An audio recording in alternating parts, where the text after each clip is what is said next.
Aujourd'hui, on entend tout et son contraire sur l'écologie. La France ne pollue presque pas, c'est un truc de bobo, on est déjà en retard, on va inventer une technologie magique qui va tout révolutionner.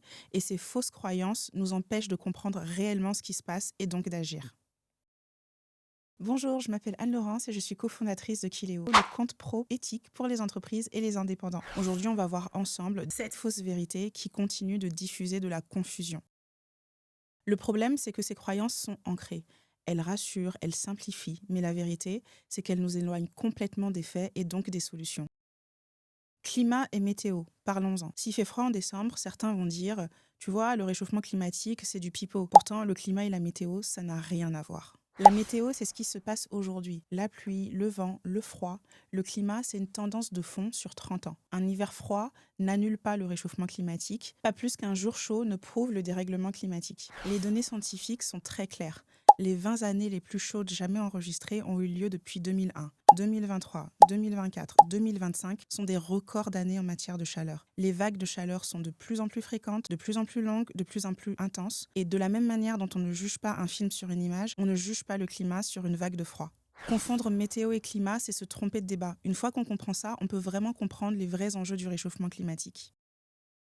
Les enjeux climatiques, ce n'est pas qu'un problème politique, c'est aussi un enjeu financier. On pense souvent que l'écologie, c'est au gouvernement de gérer, mais le nerf de la guerre, c'est la finance. L'argent est surtout ce qu'il finance. Chaque euro que l'on dépense alimente un modèle, et quand on est professionnel, ce portefeuille a bien plus d'impact qu'un budget familial. Plus de dépenses, plus de flux, plus de poids économique. Le problème, la majorité des banques traditionnelles financent encore massivement les énergies fossiles. D'ailleurs, la France est championne européenne dans le domaine. La solution, rediriger les flux vers le financement de la transition écologique et sociale.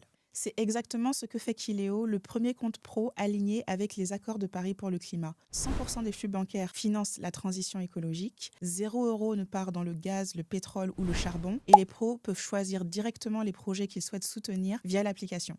C'est simple, si l'argent construit le monde, alors choisir où va notre argent et ce qu'il finance, c'est choisir le monde dans lequel on veut vivre et le futur des générations qui arrivent. L'écologie, ce n'est pas qu'un sujet politique, c'est aussi un sujet économique et tout le monde peut agir, d'autant plus les pros qui participent au tissu économique de façon significative dans nos sociétés.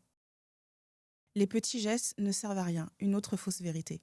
On entend souvent, les petits gestes, ça compte pas, c'est vraiment les gouvernements qui peuvent changer les choses, et c'est faux. Mais maintenant, il faut comprendre pourquoi. Oui, les petits gestes ne suffisent pas, mais ils créent des habitudes, des normes sociales. Ils encouragent les entreprises à prendre de nouveaux engagements, et surtout, ils ouvrent des marchés pour des alternatives plus responsables. Par exemple, si 20% des consommateurs choisissent des produits rechargeables, les fabricants s'alignent. Si les gens décident de manger moins de viande, par exemple 2 jours par semaine, les émissions du secteur chutent brutalement. Les petits gestes changent la demande, qui change l'offre, qui change le marché. Et à une échelle collective, les résultats sont massifs. Les petits gestes ne sont pas la solution, ils sont une partie importante de la solution.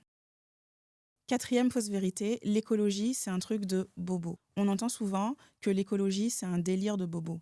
Par contre, quand on regarde qui subit le réchauffement climatique, cette phrase devient complètement absurde. Les premières victimes, ce ne sont pas les urbains privilégiés, ce sont les agriculteurs qui perdent leur récolte, ce sont les personnes en situation de précarité dans des logements mal isolés, ce sont les personnes qui vivent en zone rurale qui sont dépendantes de la voiture, ou encore les pays du Sud qui subissent des catastrophes naturelles qu'ils n'ont presque pas causées. C'est d'ailleurs ce que rappellent les accords de Paris pour le climat. Ce sont les pays les plus riches qui ont causé le problème et ce sont les pays les plus pauvres qui en subissent aujourd'hui la majorité des conséquences. À la COP30 de novembre dernier, l'un des enjeux principaux, c'était d'augmenter la participation financière des pays riches envers les pays du Sud, justement pour avoir un impact sur cette crise climatique et notamment sur les éléments de justice sociale qu'elle inclut. L'écologie, ce n'est pas un caprice de classe aisée, c'est une réponse à une immense injustice qui a des impacts environnementaux et sociétaux sur la durée.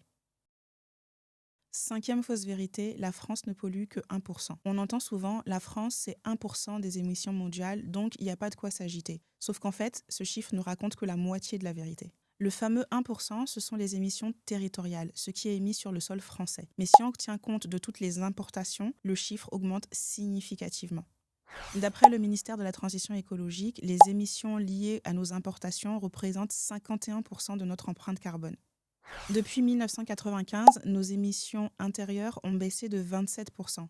Par contre, nos émissions importées ont augmenté d'environ 20%, ce qui voudrait dire qu'aujourd'hui, nos émissions carbone en France sont plus autour de 4 à 5% des émissions mondiales. Par ailleurs, le Haut Conseil pour le climat classe la France comme 7e pays ayant fait le plus d'efforts climatiques, mais précise que ces efforts sont encore insuffisants pour atteindre les objectifs fixés par les accords de Paris pour le climat et la trajectoire qui est la nôtre aujourd'hui. Et surtout, les banques françaises traditionnelles financent massivement les énergies fossiles. Selon un rapport Banking on Climate Chaos 2024, elles sont parmi les plus polluantes d'Europe. Et c'est justement là que Kileo Proposition, 100% des flux bancaires financent uniquement des projets environnementaux et sociétaux. Et c'est là que le portefeuille aussi des professionnels a son impact. Il peut financer directement la transition écologique avec un compte pro éthique. Combinées, les émissions de la France représentent plutôt 4 à 5% des émissions mondiales et nos choix financiers peuvent véritablement renverser la tendance. 6e fausse idée, la technologie va nous sauver. On entend souvent que la technologie sera un véritable pain béni qui nous sauvera de la crise climatique. C'est séduisant, mais c'est quand même aussi dangereux. Oui, la technologie fait partie de la solution, mais elle ne peut pas remplacer la réduction des émissions, réduire les émissions, et elle ne peut pas corriger un modèle qui est basé sur le gaspillage. Voici quelques exemples concrets. Les voitures électriques sont utiles, mais sans sobriété et si on n'améliore pas la performance des batteries, ça ne suffit pas. Le captage de CO2 peut aider des industries spécifiques, mais il reste très limité et très énergivore. Même les innovations les plus prometteuses comme l'hydrogène vert, les matériaux recyclés avancés ou même l'IA pour l'efficacité énergétique ne résolvent rien si la consommation globale, elle, continue d'augmenter significativement. Et puis, il y a la géo-ingénierie, modifier artificiellement le climat pour compenser le réchauffement climatique. Par exemple, envoyer des particules dans l'atmosphère pour ramener une partie du soleil ou manipuler la formation des nuages, ou aspirer massivement le CO2 de l'air avec des méga-machines. Le problème, les effets secondaires peuvent être catastrophiques pour des régions entières et on ne maîtrise pas les effets secondaires sur les pluies et les intempéries. Et cela peut servir d'excuse pour ne rien changer à la source. Le GIEC est clair, la technologie seule ne suffira pas à rester en dessous des 2 degrés. C'est pour ça que des outils comme Kileo comptent. Ils facilitent la compta, ils redirigent les flux vers le financement de la transition écologique et de comprendre l'empreinte carbone associée à chacune de ces transactions. Or, comprendre, c'est le début de l'action. La technologie ne nous sauvera pas toute seule. Par contre, bien utilisée, elle peut vraiment nous aider à agir sur ce qui a vraiment de l'impact. Autre fausse croyance, l'économie circulaire, c'est juste trier ses déchets. En vrai, c'est une vraie transformation complète. Selon l'ADEME, l'Agence de l'environnement et de la maîtrise de l'énergie, l'économie circulaire repose sur 3 grands domaines et 7 piliers. La gestion des déchets, revalorisation, tri intelligent, recyclage. L'offre des entreprises avec des leviers comme l'approvisionnement durable, l'éco-conception, l'écologie industrielle et territoriale, l'économie de la fonctionnalité. Là, on vient vendre l'usage, pas l'objet, comme par exemple louer ou mutualiser un outil. La demande et les comportements, comme l'allongement de la durée d'usage et la consommation responsable. Par exemple, réparer un téléphone, c'est 8 fois moins cher que d'en acheter un nouveau. Ou acheter un jean de seconde main, c'est 98% d'eau économisée. L'économie circulaire, ce n'est pas recycler, c'est produire, consommer, acheter différemment. On vit entouré de fausses vérités. La météo, c'est le climat, la France ne compte pas, les petits gestes sont inutiles, c'est la technologie qui va nous sauver, recycler, ça suffit largement. Ces croyances bloquent l'action. Et elles sont fausses. Mais quand on les balaie, tout devient beaucoup plus clair. Le climat est une réalité physique. La France a un rôle clé à jouer et chacune de nos actions ont véritablement un poids. Nos entreprises encore plus et la finance est un véritable levier puissant qui peut changer la donne. C'est pour ça que des outils comme Kileo existent, pour faciliter la compta des pros, pour mesurer leur empreinte carbone et surtout pour que chaque euro de leur trésorerie finance la transition écologique et pas les énergies fossiles. Comprendre nous permet de mesurer et quand on peut mesurer, on peut agir. L'écologie, ce n'est pas un combat d'écolo, c'est d'abord un sujet financier, social, environnemental et un sujet humain. Tout le monde a sa part à jouer et surtout ceux qui entreprennent. Sans attendre, téléchargez gratuitement notre e-book sur comment faire de ses finances un levier de durabilité.